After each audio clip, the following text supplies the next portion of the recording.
Балаларға арналған каналға қош келдіңіздер. Бүгін ұсақ моториканы дамытудың 3 жолын көрсетемін. Ұсақ қол моторикасын дамытудың бірінші жолы дәнді дақылдардан тұрады. Яғни үйдегі күріш, гречка, тағы басқа да дәнді дақылдарды қолдансаңыздар болады. Келесі кезек таңдалынып алған дәнді дақылдың ішіне кішкентай ойыншықтарды жасырып қоямыз. Одан кейін бала сол жасырынған ойыншықтарды тауып көрсетуі қажет.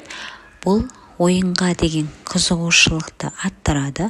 Сонымен қатар баланың ұсақ моторикасын дамытуына жақсы көмектесетін әдіс. Ұсақ қол моторикасын дамытудың келесі жолы, ол үшін бізге қайшы, жіп, сонымен қатар түрлі түсті стикер қағаздар керек. Ең бірінші стикер қағаздарымызды аламыз. Стикер қағаздарымыз түрлі түсті болғаны жақсы, себебі бала түрлі түстіге тез қызығады. Түрлі түсті стикер қағаздарымызды видеодағыдай дөңгелек қылып жасап алуымыз қажет. Дөңгелек қылып жасап алғаннан кейін оны әртүрлі бөліктерге қайшымен кесіп аламыз. Келесі бізге жіп қажет болады. Яғни бөліктерге бөлінген түрлі түсті стикер қағаздарды осы жіпке ретімен орналастырып шығуы қажет. Бұл ойын баланың миын дамуына, сонымен қатар ұсақ қол моторикасын дамуына өте жақсы көмектеседі. Ұсақ қол моторикасын дамытудың үшінші жолы бізге керекті зат түрлі түсті стикер қағаздар.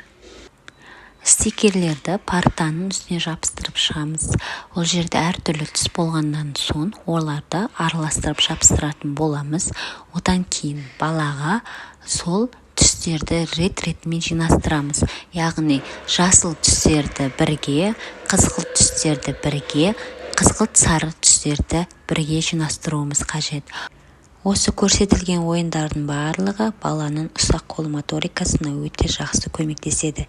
Сіздер де міндетті түрде үйде қайталап көріңіздер. Алдағы уақытта менің каналымда көптеген сабақтар шығатын болады. Мені жоғалтып алмас үшін лайк басып, комментарий қалдырып жазылып кетуді ұмытпаңыздар. Рахмет.